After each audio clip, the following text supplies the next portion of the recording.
الحمدللہ رب العالمین والصلاة والسلام علی خاتم النبیین وعلی آلہ وصحبہ اجمعین اما بعد فاعوذ باللہ من الشیطان الرجیم بسم اللہ الرحمن الرحیم انا کل شیء خلقناہ بقدر آمنت باللہ صدق اللہ العظیم۔ حضرات محترم، سوشل میڈیا کے ذریعے مختلف جو کنفیوژنیں اور وساوس منفی خیالات پھیلائے جاتے ہیں، ان میں سے ایک منفی اثر یہ بھی پھیلایا جاتا ہے کہ تقدیر کوئی چیز نہیں، آپ جو چاہیں کر لیں، اور قسمت بندہ خود ہی بناتا ہے، اور خالق حقیقی کا یوں انکار کیا جاتا ہے۔ ہاں، اگر اس طور پر اس جملے کو لیا جائے کہ رب تعالیٰ نے بندے کو نیکی اور گناہ کرنے کا اختیار دیا ہے، بندہ مجبور محض نہیں، بندہ چاہے تو اس کے لیے نیکی کے راستے بھی موجود ہیں، بندہ چاہے تو گناہ کے راستے بھی موجود ہیں، تو شاید کسی حد تک یہ جملہ درست ہو۔ اسی تناظر میں ہم آپ کے سامنے مختصر تقدیر سے متعلق کلام کریں گے، اور ایک چیز یہ بھی یاد رہے، بیان میں آگے چل کر ہم یہ بتائیں گے کہ کون سے ایسے دو کام ہیں جن کے بارے میں غور و خوض کرنے سے منع کیا گیا۔ بہرحال حدیث مبارکہ کا خلاصہ میں آپ کے سامنے بیان کرنے سے پہلے ایک بات بیان کروں گا۔ تقدیر خود کیا ہے؟ تقدیر خیر و شر پر ایمان رکھنا کہ رب تعالیٰ کی طرف سے ہمارے اوپر لازم ہے۔ مثال کے طور پر ہم جب مجمل ایمان فصل پڑھتے ہیں تو اس میں ہم یوں گواہی دیتے ہیں کہ میں ایمان لایا اللہ پر، ملائکہ پر، اور اس کے کتابوں پر، اور اس کے فرشتوں پر،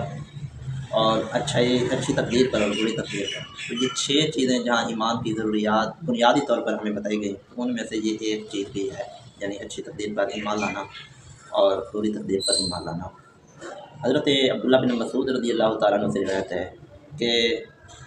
جب رب تعالیٰ بندے کو پیدا کرتا ہے، ماں کے رحم میں جو مادہ پیدائش ہے رکھ دیا جاتا ہے، تو 40 دنوں تک وہ نطفہ ہی رہتا ہے۔ 40 دنوں کے بعد پھر 40 دنوں تک وہ خون کی بوند بن جاتا ہے، اور اس کے بعد وہ لوتھڑا بنتا ہے۔ جب یہ ایام گزر جاتے ہیں تو پھر رب تعالیٰ ایک فرشتے کو بھیجتا ہے۔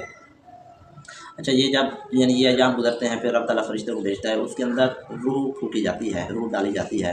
اور وہ فرشتہ اس سے متعلق چند ایک باتوں کو لکھتا ہے، اور یہ رب تعالیٰ کی طرف سے اس کو بتلا دیا گیا۔ تو اس حدیث پاک سے اشارتاً یہ بات بھی معلوم ہوئی کہ رب کے بتا دینے سے جو علم جو ہے وہ شرک نہیں ہوتا۔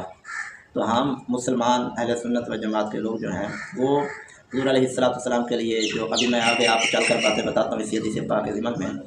علم غیب مانتے ہیں، تو یہ بھی اللہ کی عطا سے مانتے ہیں۔ لہذا جیسے وہ فرشتہ اللہ تعالیٰ کے بتائے سے آ کر لکھتا ہے، تو وہ وہاں شرک نہیں، وہ کوئی ایسی بات نہیں جس پر کوئی الزام ہو۔ تو اسی طرح اللہ کے بتائے سے ہمارے پیارے نبی صلی اللہ علیہ وآلہ وسلم بھی آنے والی کل کی خبر دے دیں، کسی کے سعید اور بدبخت ہونے کا بتا دیں، کہ یہ بھی شرک نہیں۔ خیر، وہ آ کر 4 باتیں لکھتا ہے کہ یہ کام کیا کرے گا، اور اس کو موت کب آئے گی،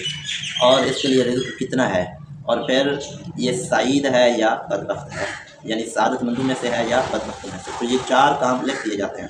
حضور علیہ السلام نے ارشاد فرمایا کہ قسم اس کی جس کے قبضہ قدرت میں میری جان ہے۔ اب یہ جو بندہ ہے، رب تعالیٰ اس سے متعلق جو فیصلہ فرما چکا ہوتا ہے، تقدیر کے اندر لوح محفوظ پر اس کے بارے میں جو لکھا جا چکا ہوتا ہے، اس بندے کے لیے اب کیا آگے حضور علیہ السلام نے ارشاد فرمایا کہ قسم اس کی جس کے سوا کوئی معبود نہیں۔ بندہ برابر نیکی کے کام کرتا رہتا ہے، اچھائیاں کرتا رہتا ہے، یہاں تک کہ اس کے اور جنت کے درمیان 1 ذراع کم و بیش 1 گز کے فاصلے پر ہوتا ہے، اس پر لکھا ہوا غالب آتا ہے، سبقت کر جاتا ہے، تو وہ جہنمی میں شامل ہو جاتا ہے، یعنی جہنم میں داخل ہو جاتا ہے، اور پھر وہ ایسا ہوتا ہے کہ وہ جہنمی ہوئی میں شمار کیا جاتا ہے۔ اور دوسرا کوئی ایسا شخص ہوتا ہے جو برابر جہنمیوں والے کام کر رہا ہوتا ہے، حتیٰ کہ جہنم اور اس کے درمیان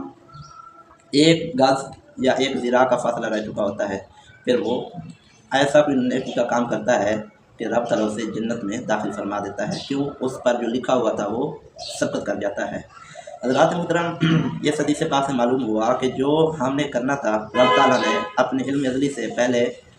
ہمارے لیے لوح محفوظ پر لکھوا دیا۔ اچھا، یہ لکھوا دینا اس لیے نہیں تھا کہ رب تعالیٰ معاذ اللہ بھولنے والا ہے، بلکہ یہ اس لیے تھا تاکہ جو رب کے محبوب بندے ہیں، جو رب نے محبوب بندے بنائے، انبیاء، اولیاء، صالحین،